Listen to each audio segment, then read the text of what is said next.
அடுத்ததாக இந்த கொலை வழக்கு தொடர்பாக கருத்தை பதிவு செய்வதற்காக தொடர்பில் இணைகிறார் இந்திய கம்யூனிஸ்ட் கட்சியின் மாநில செயலாளர் திரு முத்தரசன். வணக்கம் திரு முத்தரசன், இந்த கொலை பற்றி உங்களுடைய முதற்கட்ட கருத்துக்களை பதிவு செய்யுங்க. அதாவது சுவாதி கொலை ரயில் நிலையத்தில் நடந்தது ரொம்ப ஒரு மோசமானது, கொடூரமானது.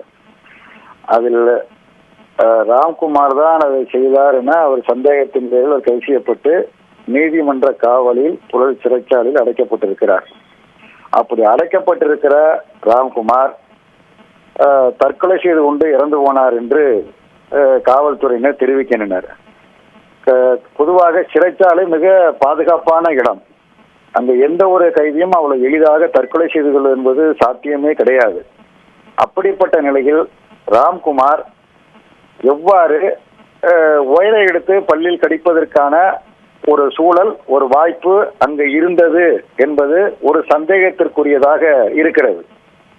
அண்மையில் வேலூர் சிறைச்சாலையில் பேரறிவாளன் மற்றொரு கைதியால் இரும்பு கம்பியால் தாக்கப்பட்டார் என்கிற செய்தி வந்தது. ஒரு சிறைச்சாலைக்கு நாம் செல்கிற பொழுது, அரசியல் கைதியாக நாம் சிறைச்சாலைக்கு செல்கிற பொழுது கூட நாம் இடுப்பில் கட்டியிருக்கிற அருணாக்குடி கயிறை கூட அறுத்து கொண்டுதான் உள்ளே விடுவார்கள். முகச்சவரம் செய்து கொள்கிற பிளேடை அனுமதிக்க மாட்டார்கள், தீப்பெட்டியை அனுமதிக்க மாட்டார்கள். ஏனென்றால் இவர்களை எல்லாம் அனுமதித்தால் ஏதோனும் விபரீதங்கள் ஏற்பட்டுவிடும் என்கிற காரணத்திற்காக இப்படி மிகுந்த பாதுகாப்போடு சிறைச்சாலையில் கைதிகள் அடைக்கப்படுகிற பொழுது பேரறிவாளன் இரும்பு கம்பியால் தாக்கப்படுகிறார். இப்பொழுது ராம்குமார் அங்கே ஒரையை எடுத்து கடித்து தற்கொலை செய்து கொள்ள முயற்சித்தார். மருத்துவமனைக்கு கொண்டு செல்கிற நிலையில் அவர் இறந்து போய்விட்டார் என்று கூறுவது நம்பும்படியாக இல்லை.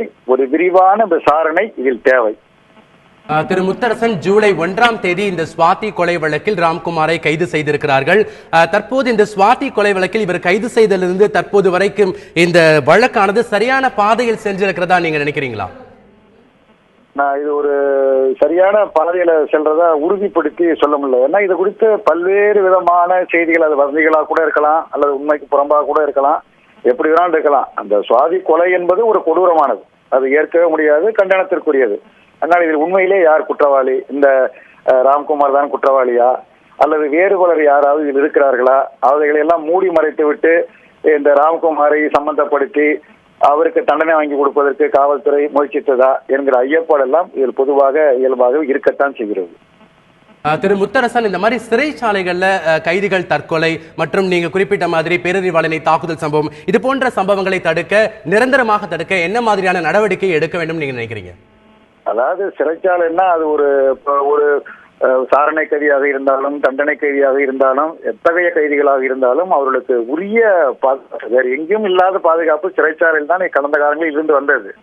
ஆனால் இப்பொழுது அங்கும் பாதுகாப்பற்ற ஒரு நிலை இருக்கிறது என்று சொன்னால் சிறை நிர்வாகம் முறையாக இல்லை, சிறை நிர்வாகம் கண்காணிக்கப்படவில்லை, சிறை நிர்வாகம் எப்படி நடைபெற வேண்டுமோ அப்படி நடைபெறவில்லை என்பதுதான் இதிலிருந்து நமக்கு தெரிய வருகிறது.